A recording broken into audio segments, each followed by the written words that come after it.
அண்மை செய்திகளை பார்த்து வருகிறோம். சென்னை அண்ணா சாலையில் பகுதி நேர ஆசிரியர்கள் சாலை மறியல் போராட்டத்தில் ஈடுபட்டிருந்த நிலையில் அவர்களை குண்டுக்கட்டாக போலீசார் கைது செய்திருக்கிறார்கள். முழுமையான விவரங்களுக்கு நேரலையில் இணைகிறார் எமது செய்தியாளர் வெங்கட்ரமணன். அவரிடம் பேசலாம். வணக்கம் வெங்கட்ரமணன், என்னென்ன கோரிக்கைகளை முன்வைத்து இந்த பகுதி நேர ஆசிரியர்கள் போராட்டத்தில் ஈடுபட்டிருக்கிறார்கள்? தற்போது குண்டுக்கட்டாக கைது செய்யப்பட்டவர்கள் எங்கே அழைத்துச் செல்லப்படுகிறார்கள்?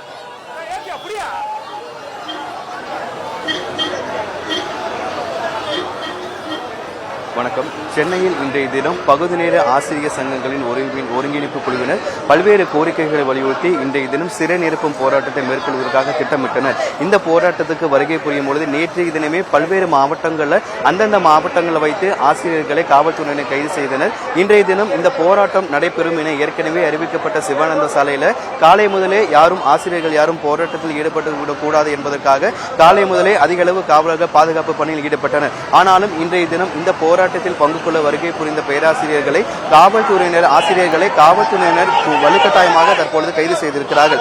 குறிப்பாக இன்றைய தினம் இந்த சிவந்த சாலைக்கு அருகே இருக்கக்கூடிய சிந்தாரிப்பேட்டை ரயில் நிலையத்திலிருந்து பகுதி நேர ஆசிரியர்கள் ஊர்வலமாக வருகை புரிந்து சாலையில் அமர்ந்து ஆர்ப்பாட்டத்தில் ஈடுபட்டனர். அதாவது தேர்தல் வாக்குறுதி 181 நிறைவேற்றும் என்ற வாசகம் அடங்கிய முகக்கவசம் அணிந்தவாறும் அந்த கோஷங்களை எழுப்பியபடியும் இன்றைய தினம் இந்த சிவானந்த சாலையில் அமர்ந்து பகுதி நேர ஆசிரியர்கள் போராட்டத்தில் ஈடுபட்டனர். அவர்களை காவல்துறையினர் வலுக்கட்டாயமாக குண்டுக்கட்டாக தற்பொழுது கைது செய்து அருகே இருக்கக்கூடிய தனியார் திருமண மண்டபத்திற்கு அழைத்து சென்றிருக்கிறார்கள். இந்த பகுதி நேர ஆசிரியர்களுடைய கோரிக்கைகள் என்னவாக இருக்குதுன்னா, 2012ஆம் ஆண்டு முதலே இந்த தொகுப்பு ஊதியத்தில், அதாவது வாரத்தில் 3 நாள் மட்டுமே பணிக்கு போய் 12,500 ரூபாய் சம்பளமாக பெறுகிறார்கள். இவர்கள் தொகுப்பு ஊதியத்தில் தான் பணியாற்றி வருகிறார்கள். இவர்களை பணி நிரந்தரம் செய்ய வேண்டும் உள்ளிட்ட கோரிக்கையை ஏற்கனவே திமுக தேர்தல் அறிக்கைகளை கொடுத்திருந்தது. அந்த தேர்தல் அறிக்கையை நிறைவேற்ற வேண்டும் உள்ளிட்ட கோரிக்கையை வலியுறுத்தி இன்றைய தினம் இந்த சிறை நிரப்பு போராட்டத்தை மேற்கொள்வதற்காக அவர்கள் திட்டமிட்டனர்.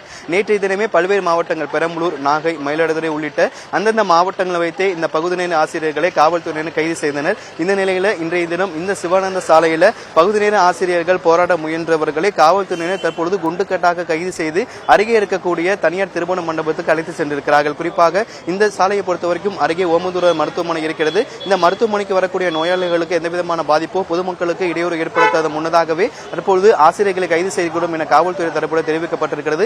இந்த ஆர்ப்பாட்டத்திற்கு எந்தவிதமான அனுமதியும் இல்லை என்ற காரணத்தினால்தான் நாங்கள் அவர்களை கைது செய்கிறோம் என காவல்துறை தரப்பாக தெரிவிக்கப்பட்டிருக்கிறது. தேர்தல் வாக்குறுதி 181 நிறைவேற்ற வேண்டும் என்ற வாசகம் அடங்கிய முகக்கவசத்தை அணிந்தவாறு பகுதி நேர ஆசிரியர் சங்கங்களின் ஒருங்கிணைப்பு குழுவினர் சாலையில் அமர்ந்து போராட்டத்தில் ஈடுபட்டனர். அவர்களை காவல்துறையினர் தற்பொழுது வலுக்கட்டாயமாக கைது செய்து அருகே இருக்கக்கூடிய தனியார் திருமண மண்டபத்துக்கு அழைத்து சென்றிருக்கிறார்கள்.